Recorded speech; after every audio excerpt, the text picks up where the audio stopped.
নমস্কার বন্ধুরা, আমার প্রিয় নাটক রসিক ও প্রেমিক শ্রোতা বন্ধুদের উদ্দেশ্যে আজ থিয়েটার নাটক নিয়ে নাটকের মূল্যবান কিছু অংশ তথ্য সেগুলো আমার নাটক প্রেমিক বন্ধুদের মাঝে তুলে ধরব। এই মেটা ফেসবুক লাইভের মাধ্যমে পূর্বেও শেয়ার করতে পেরে আমি গর্বিত। তাই আজ আমি নাটক সম্পর্কে সেই বইটি, চৌরঙ্গী বইটি পড়তে পড়তে আমার মনে হলো যে পুনরায় নাটক নিয়ে কিছু আলোকপাত বন্ধুদের মাঝে করা যাক। কিংবদন্তি নাট্যকার যোছন দস্তিদারকে প্রণাম জানিয়ে তার মুখনিসৃত কিছু প্রশ্নের উত্তর শচীন ভট্টাচার্যের নেওয়া সাক্ষাৎকার, সেই সাক্ষাৎকারের কিছু কিছু প্রশ্ন উত্তর বন্ধুদের মাঝে শেয়ার করব, সেটি মনস্থির করেছি। প্রশ্ন করা হয়েছিল কিংবদন্তি নাট্যকার, মহান নাট্যকার যোছন দস্তিদারকে যে নাট্য জগতে নাট্যকার, নির্দেশক, অভিনেতা যোছন দস্তিদার একটি সুপরিচিত নাম। আপনার সাফল্যের চাবিকাঠি কি সেটা জানতে চাওয়া নিয়েই আমার প্রশ্নের শুরু। সেই প্রশ্নের উত্তরে যোছন দস্তিদার জানিয়েছিলেন, আমার সাফল্যের চাবিকাঠি একটি সততার সঙ্গে পরিশ্রম করা এবং লক্ষ্য ঠিক রাখা। তাই আমি করেছি, এখনো করে চলেছি। কাজ করতে করতে মনে হয়েছে ম্যাজিকের দ্বারা কিছু হয় না এবং পরিশ্রমের কোনো বিকল্প নেই। পরিশ্রম মানুষকে একটা উত্তরণ এনে দেবেই। 21 বছরে প্রথম নাটক করি, 22 বছরে 2 মহল প্রকাশিত হয়, এখন 63 চলছে। প্রত্যাশা করেছি অনেক কিছু, আরো বড় কেন হলাম না, সর্বভারতীয় কেন হলাম না, সর্ববিশ্বের কেন হলাম না। তবু দীর্ঘ পথ পরিক্রম করে আজ যা হয়েছি, মানুষকে যতটুকু আনন্দ দিতে পেরেছি, সবই ওই পরিশ্রমের মূল্য হিসেবেই পেয়েছি এবং লক্ষ্য ঠিক ছিল বলেই পেয়েছি। দ্বিতীয় প্রশ্ন, একসময় নীল দর্পণ যেমন নাট্যজগতে ঝড় তুলেছিল, পরবর্তীকালে নবান্ন যেমন একটা বাঁক এনে দিয়েছিল, সেরকম বিস্ফোরক নাটক এখন পাওয়া যাচ্ছে না কেন? এটি ছিল শচীন ভট্টাচার্যের দ্বিতীয় প্রশ্ন। সেই প্রশ্নের পরিপ্রেক্ষিতে যোছন দস্তিদারের উত্তর ছিল, যে কোনো সামাজিক অবস্থার ওপর নির্ভর করে নাটক লেখা হয়। সমাজের বর্তমান অবস্থান আর নীলদর্পণ নবান্নর সময়কার সামাজিক অবস্থান সম্পূর্ণ ভিন্ন। সমাজ যেভাবে চলবে, নাটক তো তাকে ধরেই লেখা হবে। সে কলকাতা তখন কোথায়?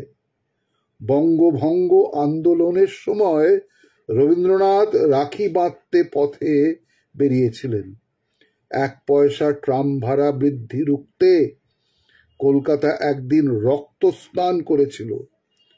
এখন প্রেক্ষাগৃহ পূর্ণ করবার জন্যই যেন নাটক হয়। আগে কম নাটক হতো, দর্শকও কম ছিল। আজ হল বেড়েছে, একটা প্রেক্ষাগৃহ পাওয়া যায় না, সেখানে কেউ পূর্ণ প্রেক্ষাগৃহে, কেউ অর্ধপূর্ণ প্রেক্ষাগৃহে, কেউ বা সামান্য কজন দর্শকের সামনে নাটক করে চলেছেন। নাটকে ভাবনার জায়গা বেড়েছে, বহু নতুন নতুন বিষয়বস্তু নিয়ে নাটক হচ্ছে, তবে দৈনন্দিনের জীবনে যেটা জড়িয়ে রয়েছে সেটা বিশেষ স্থান পায়নি। আজকের কলকাতার অবস্থান ভিন্ন, নাটক ভিন্ন, রুচি ভিন্ন, দর্শক ভিন্ন। নাটক মানুষের কতটা কাজে লেগেছে, কি কাজে লাগছে না ভুলে প্রেক্ষাগৃহ পূর্ণ করার ইতিহাস তৈরি হচ্ছে। তৃতীয় প্রশ্ন ছিল, আমি কিন্তু নীলদর্পণ নবান্নকে বিস্ফোরক নাটকের উদাহরণ হিসেবেই আপনার সামনে তুলে ধরতে চেয়েছি। তার পরিপ্রেক্ষিতে ওনার উত্তর ছিল, বেশ। বিস্ফোরক নাটক সম্পর্কেই বলি, বিগত 10 বছর এমন কোনো সামাজিক ঘটনা ঘটেছে কি যা আমাদের সত্যিকারের ভাবিয়েছে? কোনো স্মরণীয় ঘটনা না ঘটলে নাটকে সেটা কি করে ঘটাবে? সামাজিক প্রেক্ষাপটে নিত্য নতুন সংঘর্ষ না হলে বিস্ফোরক নাটক কি আশা করা যায়? হ্যাঁ, বিস্ফোরক নাটক হতে পারে, আর তার বিষয়বস্তু হতো রাজনীতি। মানুষের কোটি কোটি বিশ্বাস ধূলিসাৎ হয়ে যাচ্ছে, কলকাতা বিক্রি হয়ে যাচ্ছে, মধ্যবিত্ত বিক্রি হচ্ছে, রাজনৈতিক কর্মীদের ভীষণ দাপাদাপি চলছে। প্রতিষ্ঠা থেকে এখনো পর্যন্ত দেশে যা চলছে তাকে একটি কথাতেই বলা যায়, দ্য পিরিয়ড অফ কারাপশন। সুতরাং বিস্ফোরক নাটক যা হতো তা হতো রাজনৈতিক নাটক, কিন্তু সে নাটক চালানো যেত না, কেউ না কেউ নাটক বন্ধ করে দিতই। বিস্ফোরক নাটক তখনই হয় যখন সবাই সেটা গ্রহণ করে। এ নাটক দেখে একদল বাহবা দেবে আর একদল মারতে আসবে, তবে হ্যাঁ, অন্তিম লগ্ন হলেও বাসনা আছে। চতুর্থ প্রশ্ন ছিল, আপনি বহু দিন গ্রুপ থিয়েটারের সঙ্গে যুক্ত, তাই আপনার কাছে জানতে চাইছি, গ্রুপ থিয়েটারে এখন ছেলেমেয়েরা আসবে কিসের টানে? তার উত্তর ছিল, আমরা এসেছিলাম কোনো এক রাজনৈতিক দলের মতাদর্শ প্রচারের জন্য। তৎকালীন নাটকের ধারা সেই কমিউনিস্ট পার্টির নিয়ন্ত্রণে চলত। ভারতীয় গণনাট্যের কথাই ধরো, নবান্ন হলো ভারতীয় গণনাট্য সংঘ থেকে বিজন ভট্টাচার্য, শম্ভু মিত্র বেরিয়ে এলেন। তাঁদের নাটকগুলো আমাদের উদ্বুদ্ধ করেছিল। তারাশঙ্কর বন্দ্যোপাধ্যায়, মানিক বন্দ্যোপাধ্যায়ের অনেক লেখাও আমরা সেখানে দেখলাম। আমরা দেখলাম একদল মানুষ অর্থের বিনিময় নয়, প্রতিষ্ঠার বিনিময় নয়, প্রতিপত্তির বিনিময় নয়, শুধুমাত্র মতাদর্শ প্রচারের জন্য নাটককে তার মাধ্যম হিসেবে বেছে নিয়েছিল। এদেরই আমরা ঋত্বিক বলি। আমি সেই পথ ধরতে চেয়েছিলাম। সেই পথ ধরে কখনো জেলে গেছি, কখনো পালিয়ে ফেরার হয়েছি, আবার এসে নাটক করেছি। সেই জায়গা এখন শেষ। আজ এই মিডিয়ার প্রসার, একে কেন্দ্র করে আর একটা মিডিয়ার সৃষ্টি, যার নাম দূরদর্শন। সেখানে আজ কোনো কিছুই জীবনমুখী নয়, সবই জীবন বিমুখ।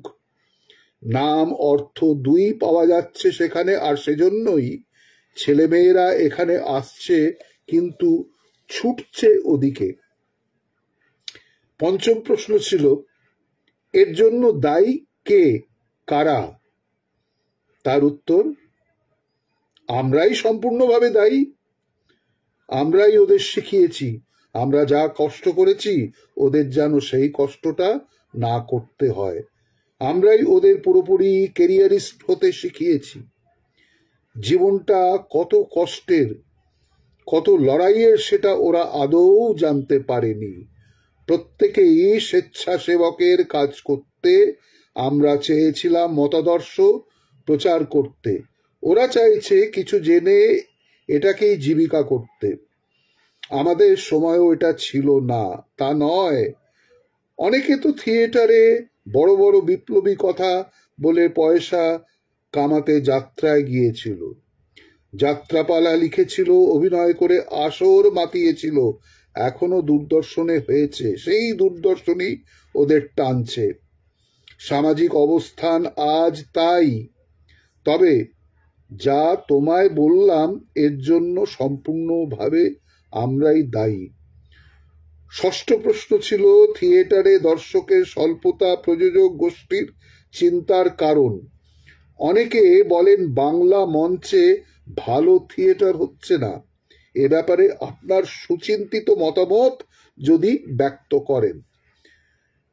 সেই পরিপ্রেক্ষিতে তার উত্তর ছিল, বহু বছর আগে নিউ এম্পায়ারে ছেঁড়া তার দেখেছিলাম, বেশ মনে আছে। মাত্র ৭৪ জন দর্শক এসেছিল। সুতরাং তখন হুমড়ি খেয়ে পড়ে নাটক দেখত, আর এখন দেখছে না তা নয়। এখন নাটকের দল বেড়েছে, দর্শক অনেক বেড়েছে। এখন এক শ্রেণীর লোক নিয়মিত নাটক দেখছেন, কিছু লোক আছেন সিনেমা হলে জানি না নাটকই দেখতে যান। অনেক ভালো নাটক হচ্ছে তাই দর্শক বাড়ছে। তবে অনেক নাটক খারাপ এমন একটা ধারণা করে অনেকে বর্জনও করেছে। বর্তমান অতীতের পথ ধরেই এসেছে। তখনকার মানুষগুলো যেমন পরিশ্রম করেছে এখনো তাই করছে। এখনো দৌড়ে দৌড়ে ঘুরতে হয় কোনো জায়গা থেকে কিছু পয়সা জোগাড় করে এনে যদি থিয়েটার করে, তাতে দোষের কিছু নেই। তবে অনেক ভুল হয়েছে। আইপিটিএ ভেঙে শম্ভু মিত্রের বহুরূপী হয়েছে, বিজন ভট্টাচার্যের ক্যালকাটা থিয়েটার হয়েছে, বহুরূপী ভেঙে আরো অনেক দল হয়েছে। নিয়মিত ভাঙছে, দলের সংখ্যা বাড়ছে, নাটক করছে এবং দর্শক বাড়ছে। পরের প্রশ্ন ছিল থিয়েটারে এখন স্পন্সরশিপের ভূমিকা সুবিশাল, এ ব্যাপারে যদি আলোকপাত করেন। আগে জমিদারেরা থিয়েটার স্পন্সর করত, তারপর করত ধনী লোকেরা। তখন নাটক দেখতো ধনী লোকেরাই, এখন স্পন্সর করছে ব্যবসাদারেরা। নীল দর্পণ থেকে থিয়েটার পাবলিকের জন্য উন্মুক্ত হয়। জনসাধারণ দল বেঁধে নাটক দেখতে আরম্ভ করে। স্পন্সরশিপে আমার কোনো আপত্তি নেই। তবে যে জিনিস মানুষের জীবনের পক্ষে ক্ষতিকারক, উদাহরণ দিয়ে বলা যেতে পারে ধূমপান নিষেধ, যেন সেটা যদি আমার থিয়েটারে প্রচারিত হয় তাহলে আমার আপত্তি আছে। কারণ আমার মতে একে বলে ব্যাড স্পন্সরশিপ। লোকে তো আমাকে হিপোক্রিট বলবে, আমার থিয়েটারকে মিথ্যেবাদী প্রমাণিত করবে। কিন্তু যে কোনো ওষুধ কিংবা হরলিক্স কিংবা শালিমার পেইন্টস, অর্থাৎ যে জিনিস মানুষের ক্ষতি করে না, সেটা প্রচারে আমার আপত্তি নেই। তবে স্পন্সরশিপের সুযোগ যত না নেওয়া যায় ততই ভালো। গ্রুপ থিয়েটার যখন গড়ে উঠেছিল তখন আমাদের আদর্শই ছিল কোনো শর্ত দিয়ে একে বাঁধা যাবে না। গ্রুপ থিয়েটার সকলের মঙ্গলের জন্য লড়াই চালিয়ে যাবে। লড়াইয়ের সেই শর্ত মানলে লড়াইটা ভোঁতা হয়ে যায়। স্পন্সরশিপের ভালো দিকও যেমন আছে, খারাপ দিকও রয়েছে। শর্ত না থাকলেই ভালো, তবে কেউ স্পন্সর করলে তার কিছু কিছু শর্ত তো মেনে চলতেই হয়। মঙ্গলের জন্য লড়াইয়ে আমি আছি, অমঙ্গলের জন্য লড়াইয়ে আমি নেই। পরবর্তী প্রশ্ন, মতাদর্শের কথা যখন উঠল তখন এ কথা নিশ্চয়ই অপ্রাসঙ্গিক হবে না যে মতাদর্শ নিয়ে আপনারা কাজ শুরু করেছিলেন, সময়ের সঙ্গে পাল্লা দিয়ে গিয়ে কি তা থেকে সরে গেলেন? তার উত্তর ছিল, আজ এখন কোথায় কোন জায়গায় আছি বিচার করতে বসলে প্রথমে যখন নাটক করতে এলাম সে কথা উঠবেই। আমি কমিউনিস্ট পার্টির সদস্য ছিলাম না, কিন্তু সমর্থক ছিলাম। এখনো আছি। বাড়িতে অভাব ছিল, দাদাকে খুব ভালোবাসতাম, তার কথা বেদ বাক্যের মতো বিশ্বাস করতাম। তিনি বলতেন যে কমিউনিজম এলে সব সমান হয়ে যাবে, আমরা খেতে পাবো, সবকিছুই বদলে ভালো হয়ে যাবে।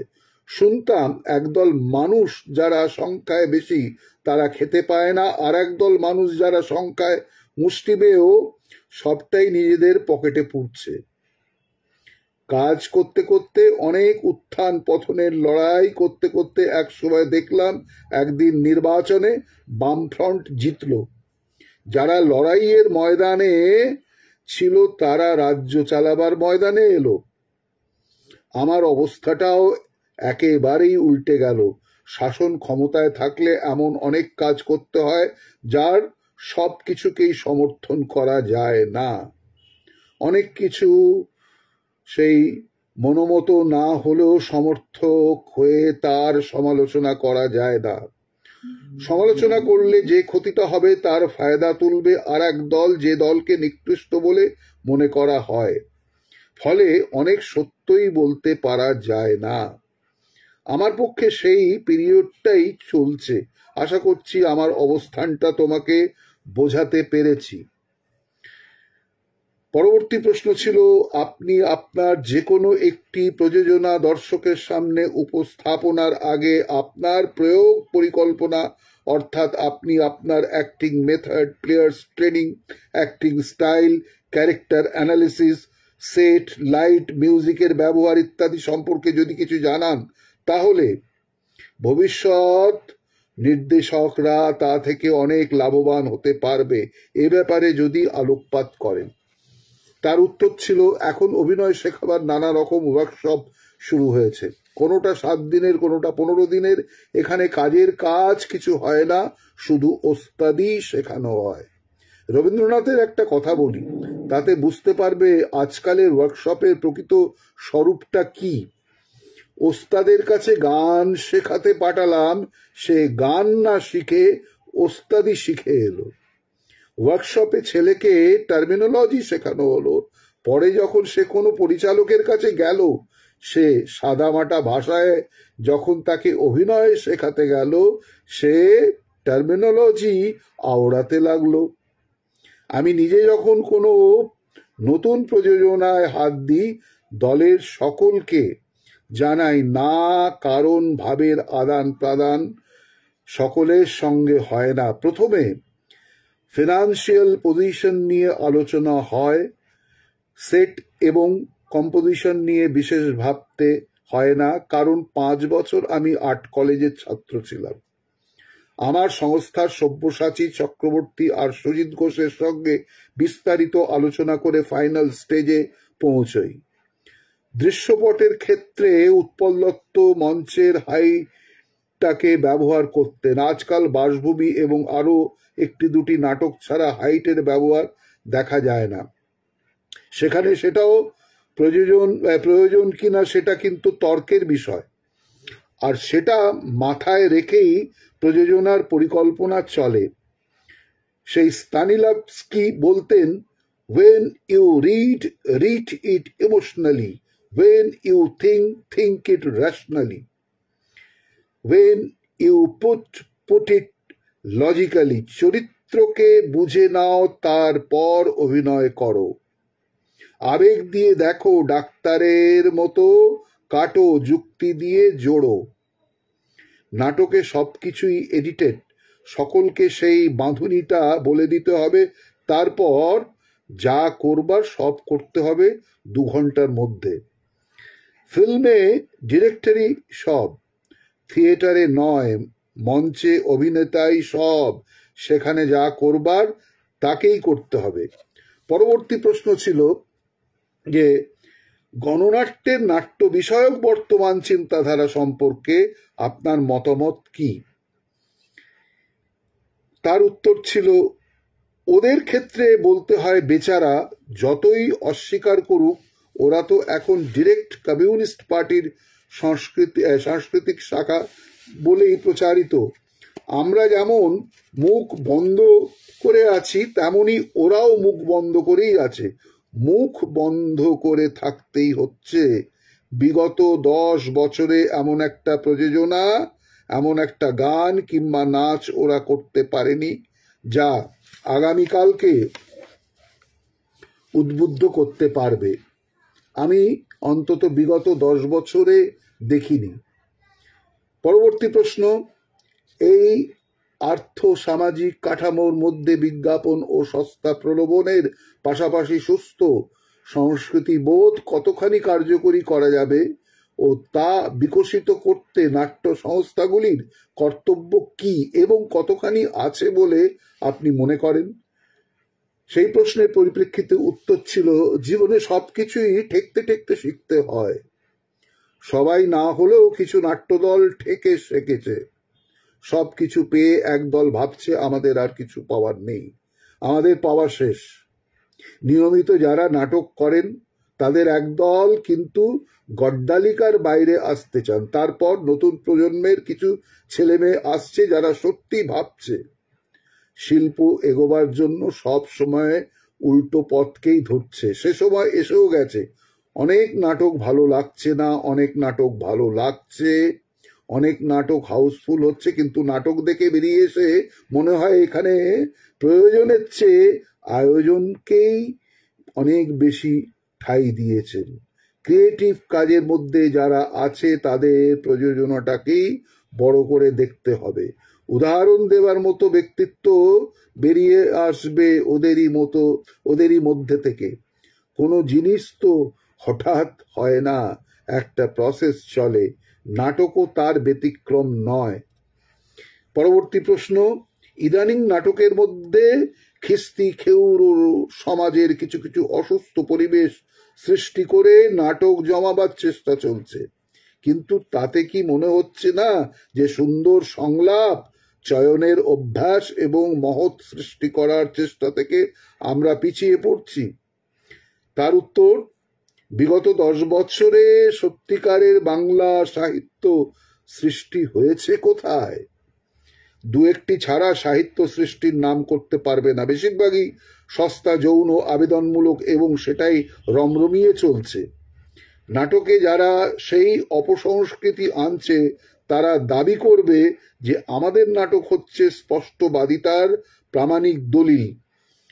নাটকের পক্ষেই এ শুধু ক্ষতিকারক নয়, মানুষের সমাজ জীবনের ক্ষেত্রেও ক্ষতিকারক। সমাজের সুস্থতাকে নষ্ট করে যে সংলাপ, সে সংলাপ কোনো সংলাপই নয়। এ হচ্ছে চোনা যা দুধটাকে নষ্ট করে। সুতরাং এ সংলাপ, এই প্রচেষ্টা পুরোপুরি বন্ধ হওয়া উচিত। তারপরের প্রশ্ন ছিল, বাংলা থিয়েটারের উন্নতির জন্য গ্রুপ থিয়েটারের কাজকর্মকে আরো বিস্তারিত করবার জন্য নাট্যদলগুলিকে উৎসাহিত করে দর্শককে মহৎ শিল্পকর্ম উপহার দেবার জন্য আপনার ভবিষ্যৎ পরিকল্পনা কি এবং আপনি নিজেকে কতটা দায়বদ্ধ মনে করেন? তার পরিপ্রেক্ষিতে, সেই প্রশ্নের পরিপ্রেক্ষিতে উত্তর ছিল, এ দায়িত্বটা রাজনৈতিক দলের নিলেই ভালো। আমি একা কতটা কি করতে পারি? এমন ঘটনা যদি সত্যি ঘটে, সবাই মিললে যদি নাটকের ভালো হয়, আমি প্রথমেই মিলতে রাজি। আমার নিজের ক্ষেত্রেও ভালো বিষয়বস্তু নিয়ে খুব ভালো নাটক যদি করতে পারি সেই আশায় আছি। কিন্তু আমরা আছি কোথায়? শোষণ বাড়ছে, শোষিতের সংখ্যা বাড়ছে, মধ্যবিত্ত এলিমিনেটেড হচ্ছে। এই দেশটা আলটিমেটলি টুকরো টুকরো হবে দেখতে পাচ্ছি। যদি কেউ আমাকে জিজ্ঞাসা করে এসব ঘটনায় আপনার রিয়াকশন কি, আমি যে এত প্রগতিবাদী লোক, তবু আমার মুখ বলতে বাধ্য হবে বাঙালি জাতিটা আলাদাই হয়ে যাক। আমরা আমাদের ভুল ভ্রান্তি সব কিছু আমরাই বুঝে নেব ও দিল্লির খবরদারি আর শুনবো না। ঘটনা সেই রকমই ঘটে আসছে।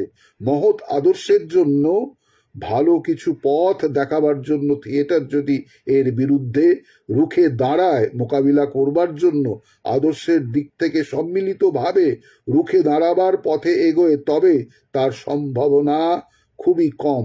সুতরাং নিজেকে নিজেই বলি, যোছন, তোমার কাজ তুমি করে যাও, ভালো মন্দ যাচাই করে নিয়ে এগো, অর্থাৎ যথার্থ ভালো বললে এগো, তোমাকে দেখে আরো 5 জন এগোবে।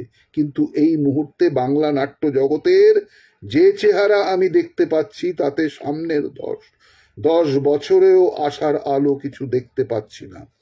পরবর্তী প্রশ্ন ছিল যে আমার এবারের প্রশ্ন, সর্বভারতীয় ক্ষেত্রে বিশিষ্ট নাট্য ব্যক্তিত্বরা থিয়েটার ও সিনেমা উভয় মাধ্যমে কাজ করলেও এখানে অনেকেই সামান্যই তা করেন এবং বেশিরভাগই সযত্নে এড়িয়ে চলেন, কেন?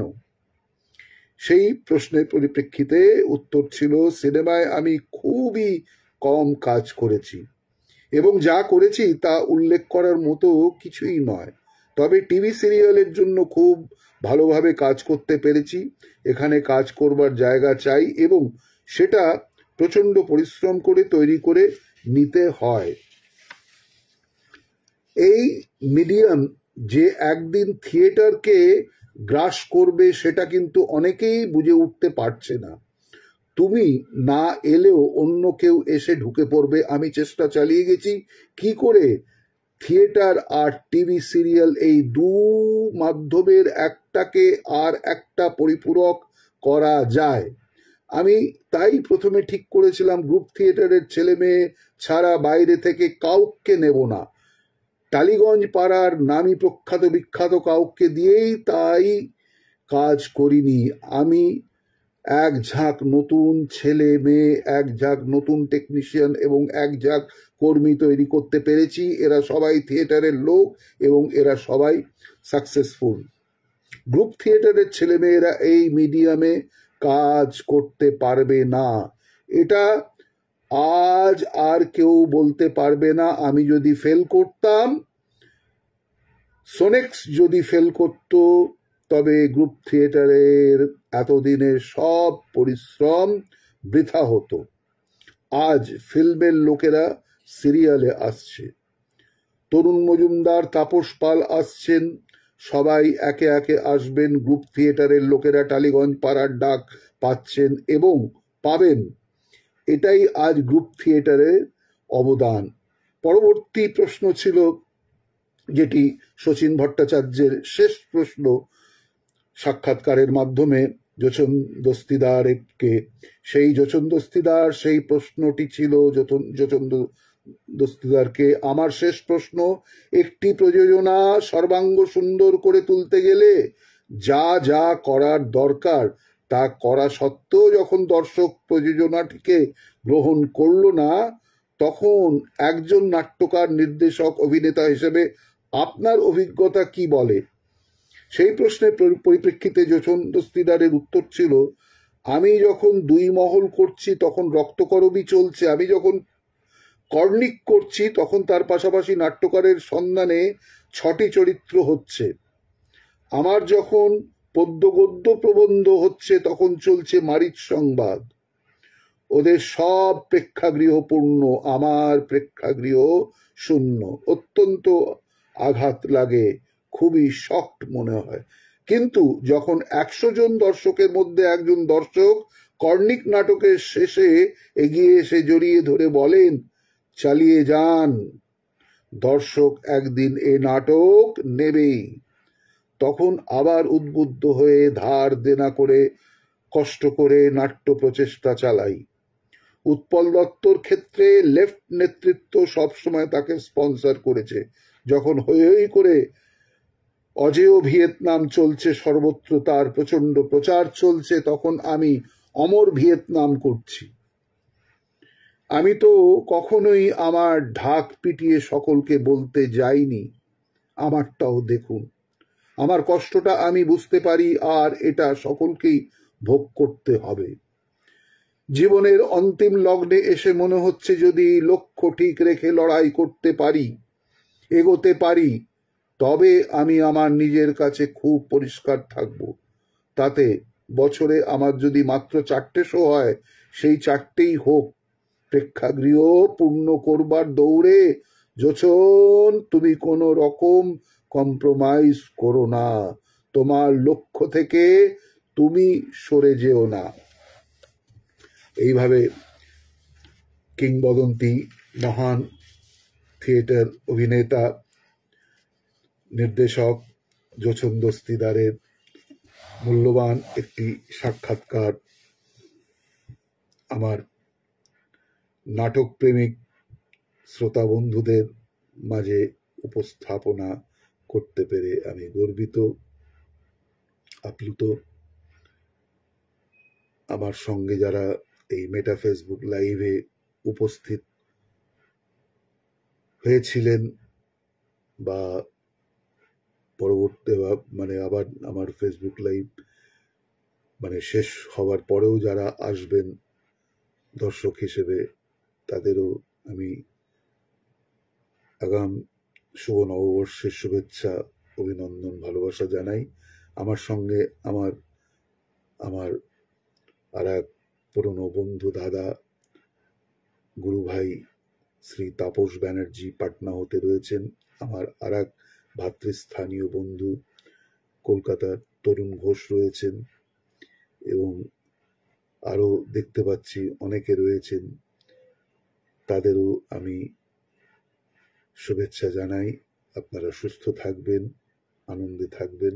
শুভরাত্রি, শুভরাত্রি, শুভরাত্রি।